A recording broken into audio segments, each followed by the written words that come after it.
My father-in-law shook my hand at dinner and said, "Thanks for taking care of my daughter all these years. Now it's time for a real man to step in." He gestured to her ex-boyfriend. The family clapped. I stood up, grabbed my coat, and said 3 words that made him collapse. The restaurant went quiet when Richard stood up. 20 family members turned to watch. "Marcus," he said, gripping my hand too hard. "You've been a decent placeholder, a safe choice, but Claire deserves better." My wife stared at her plate. She wouldn't look at me. "I'd like to introduce everyone to Derek." Richard gestured to the man beside him. "Claire's first love, the one that got away." Derek stood up, tall, confident, smirking. The family started clapping. "Derek's back from California," Richard continued. "Made partner at his firm. Finally ready to settle down. Ready to give Claire the life she deserves." My mother-in-law nodded. "We always hoped they'd work it out." Claire's sister raised her glass. "To second chances." Everyone toasted. Everyone except me and Claire. "What is this?" I asked quietly. Richard sat down. "It's an intervention. You're a nice guy, Marcus. But nice doesn't pay for private schools. Nice doesn't buy lake houses. We've been married 7 years," I said. "And you've been struggling for 7 years. Still renting. Still driving that 12-year-old Honda. Still working that middle management job." Derek leaned forward. "No offense, man, but Claire and I have history. Real chemistry." "Then why did you break up?" I asked. "I was young and stupid. I'm not anymore." Claire finally looked up. Her eyes were red. "Say something," I told her. "My parents think," she started. "I don't care what they think. What do you want?"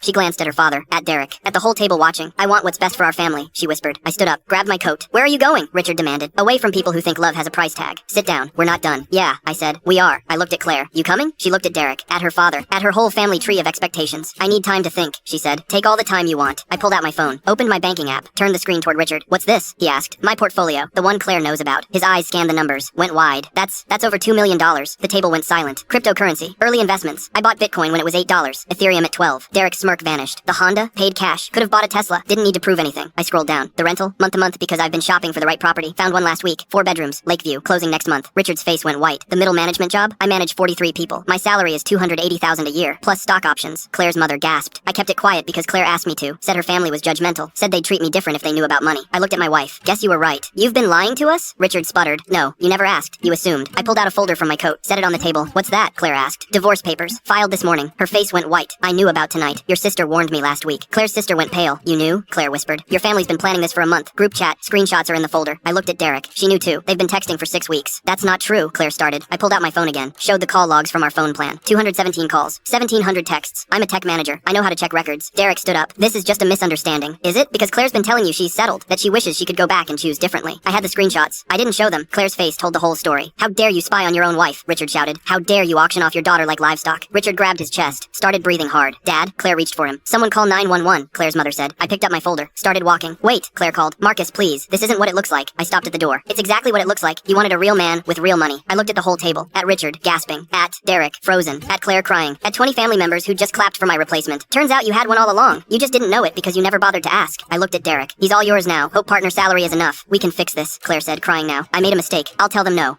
The papers are filed. My lawyer will contact you Monday. You can't just leave me. I'm not leaving you." I opened the door. Full story on the channel linked below.